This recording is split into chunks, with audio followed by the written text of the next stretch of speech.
Salutations, my fellow YouTubers, and welcome to my Metal Gear Solid 3 European Extreme playthrough. This intro you see here is going to be the same kind of setup of an intro you'll see for future playthroughs that I do, just so I don't have an extra video doing it, sorry. So anyways, what does this playthrough entail?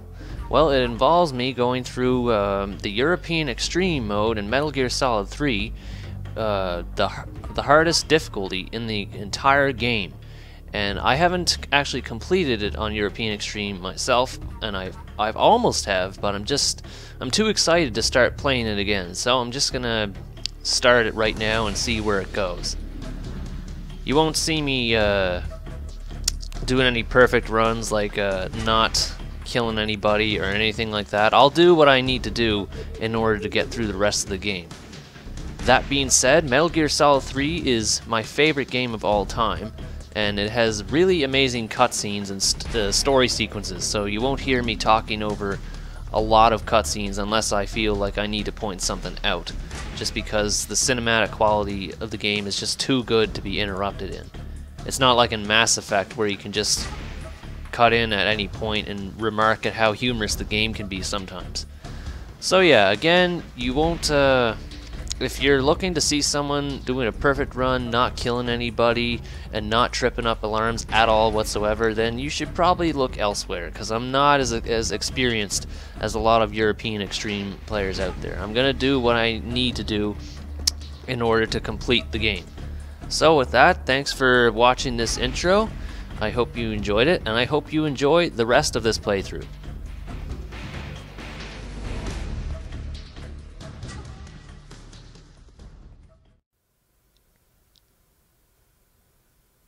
Salutations, fellow YouTubers!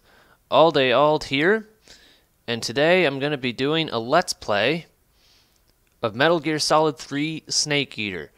As I stated in the intro, I consider it to be my favorite game of all time. It's not my favorite series of all time, but it's the game I hold in highest regard.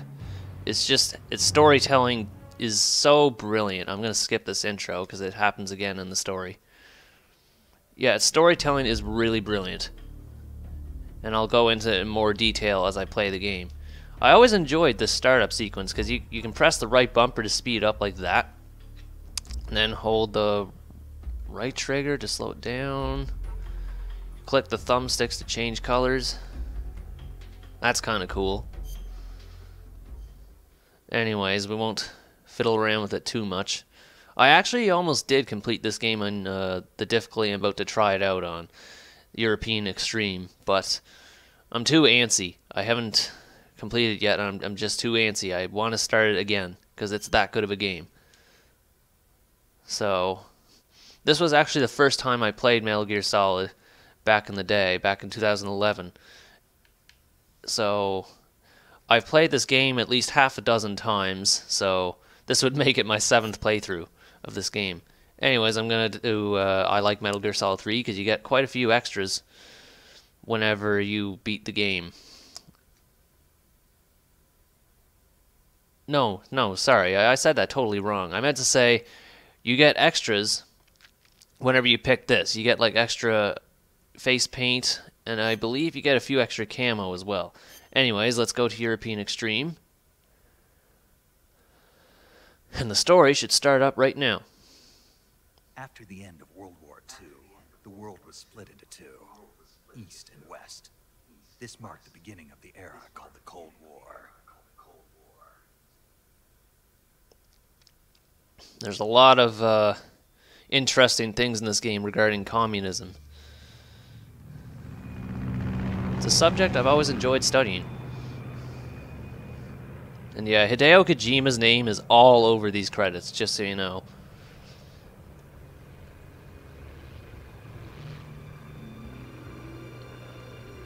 It's kind of a bummer that David Hayter won't be coming back to voice Snake in Metal Gear Solid 5. But oh well, what can you do? I'm sure Kiefer Sutherland will do a great job.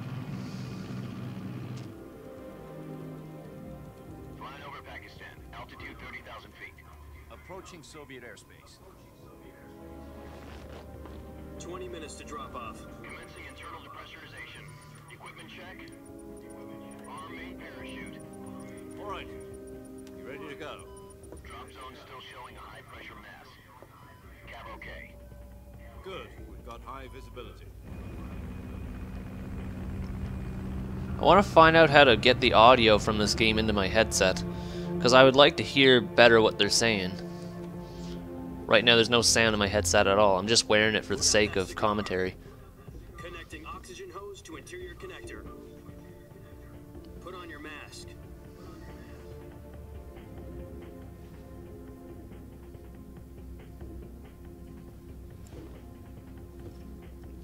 Does this panty waste know what he's doing? This intro might be a bit long. There actually might be no gameplay in this video at all. Hey, are you deaf?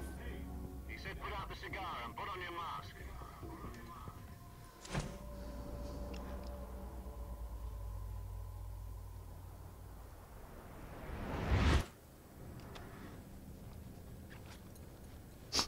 So Toyota. I always enjoyed watching that name in the credits. Pressurization complete. Checking oxygen supply. 6 minutes to drop off. Opening rear hatch. That car is just so Toyota. Whether that's a good or a bad thing, I'll leave you to decide. Look at that. Look at his helmet. It says US Army Metal Gear Solid Snake Eater.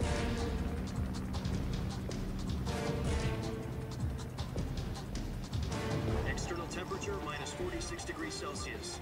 2 minutes to drop off. Stand up. You'll be falling at 130 miles per hour. Try not to get frostbite from the wind chill. 1 minute to drop off. Move to the rear.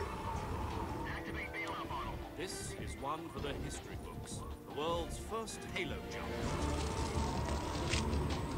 10 seconds. to Master drop Chief off. would be Stand proud. by. Status okay. All green. Prepare for drop-off. Countdown. 5, 4, 3, 2, 1. Spread your wings And fly. God be with you.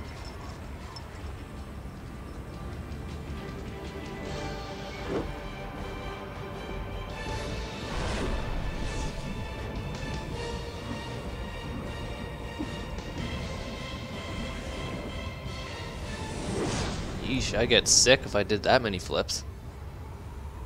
I get sick from just diving into the pool. Hideo Kojima. Jack, I've got some important news. The head of the CIA has finally given us the green light for the Virtuous mission. Virtual mission. These sequences are going to be really long, just so you know. Our Fox unit depends on it. If it succeeds, we'll be officially organized into a unit. Virtuous mission. Sounds like some kind of initiation ritual. You know, don't get cocky. This isn't a training op. Right. So what exactly is this wonderful mission?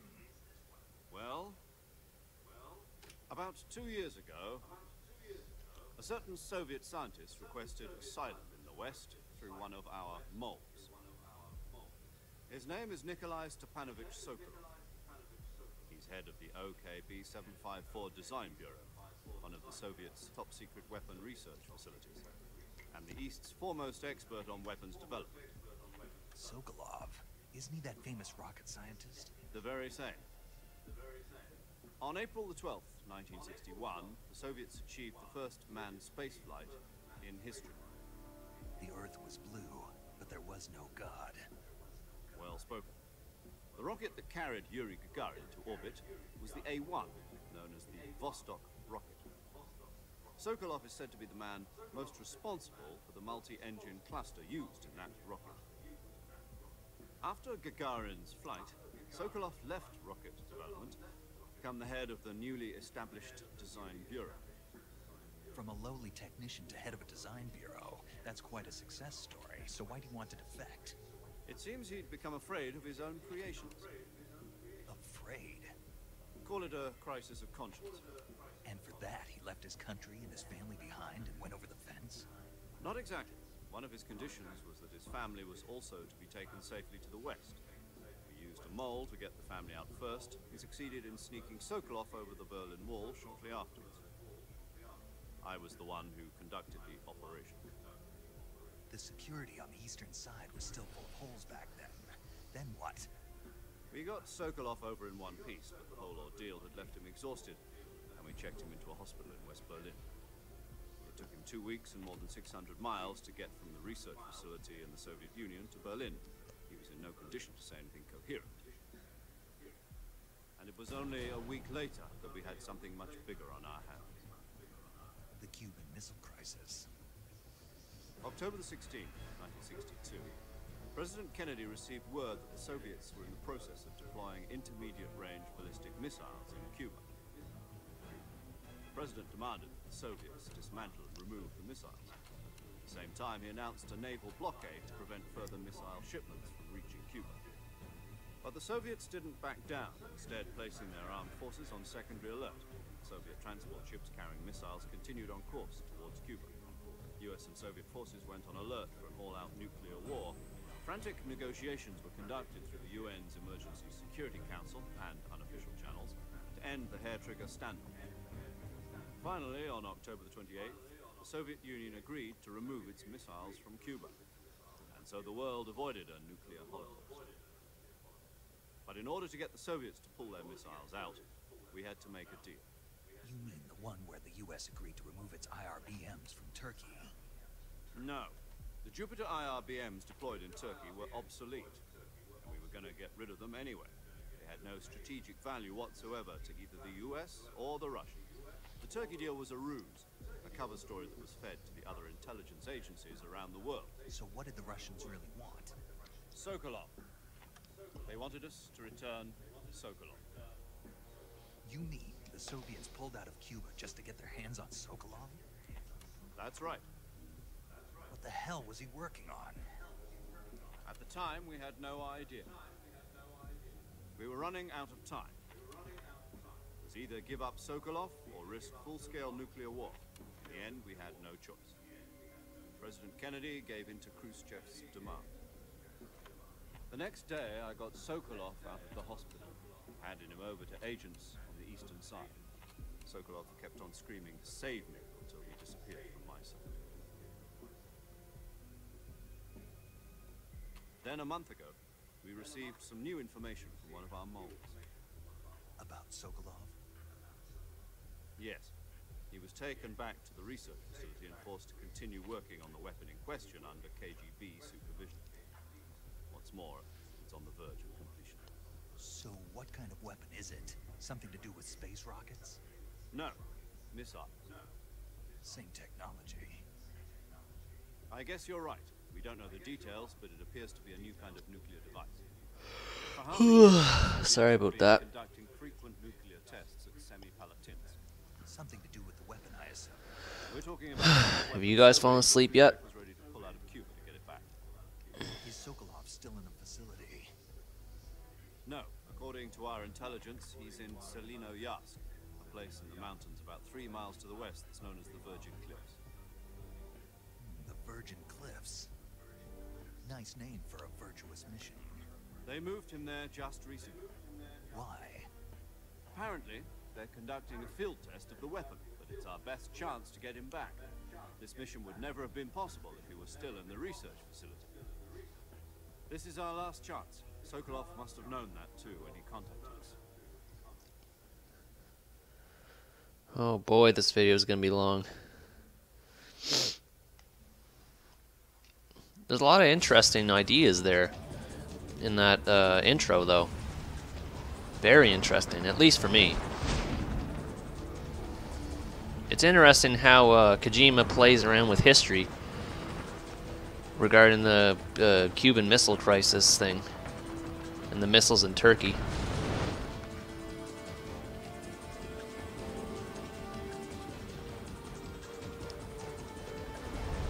Listen up, Jack. Your mission is to infiltrate Selino-Yarsk in the Soviet mountains. Ensure No the safety point of in using Sokolov this. and bring him back to the west.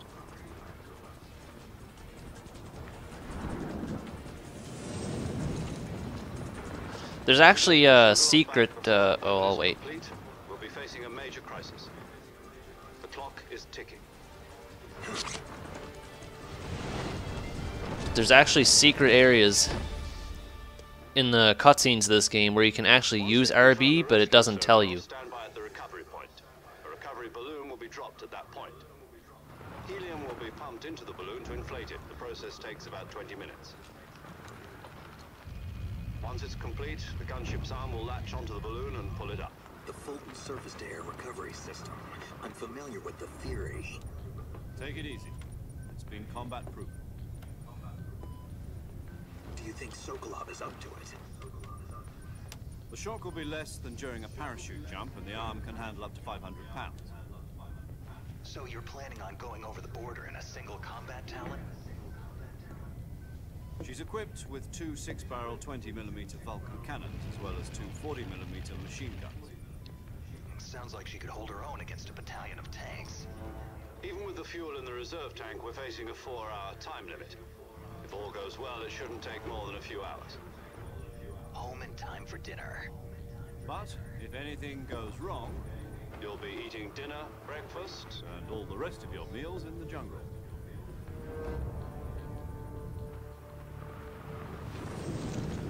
Well then, you better get the job done. I really don't want to fast forward my footage when I'm playing this game, because I know I'm just going to mess up somewheres at some point. A lot of times, by the way, because this is the hardest difficulty in the game. And if you get spotted by one enemy, just one, the game ends. You have to restart from your checkpoint.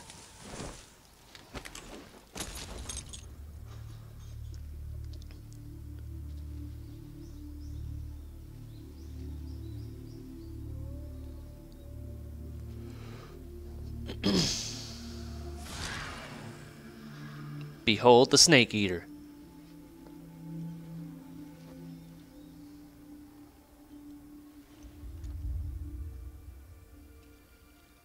It's actually quite some interesting commentary between Snake and his crew members involving eating snakes. It's mostly just paramedic, though.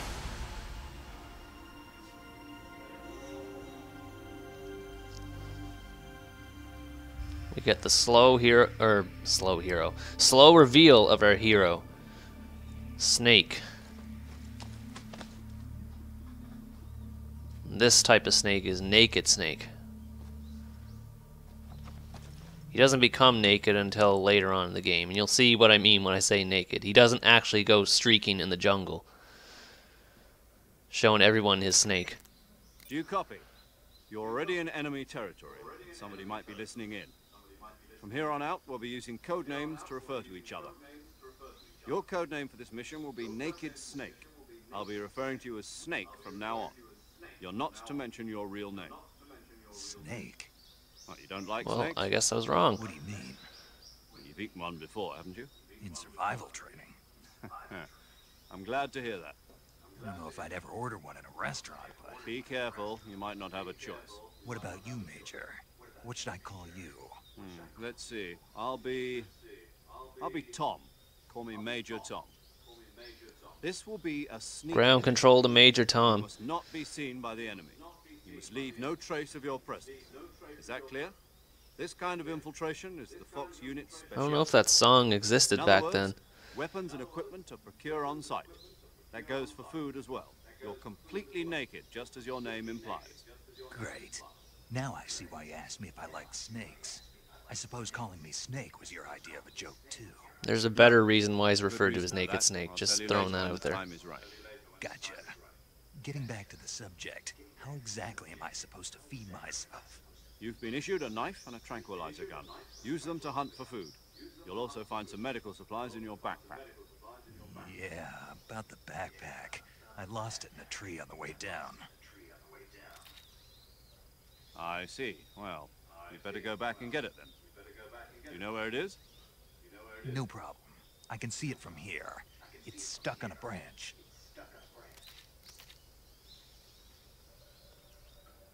To climb a tree, stand in front of a tree that's covered in ivy and press the action button. I'll be monitoring your progress over the radio. We can't risk violating Soviet airspace, but I'll be in the gunship. My frequency is 140.85. I'll give you a call if I need to talk to you.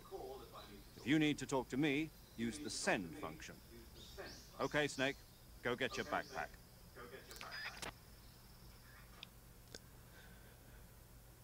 Alright. So, I think I will stop this video here before it gets too long.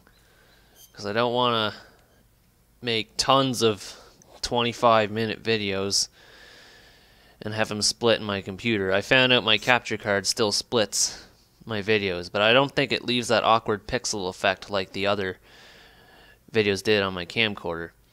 Anyways, thanks for watching this introduction to the series. Hope you enjoyed it, and stay tuned for the next part.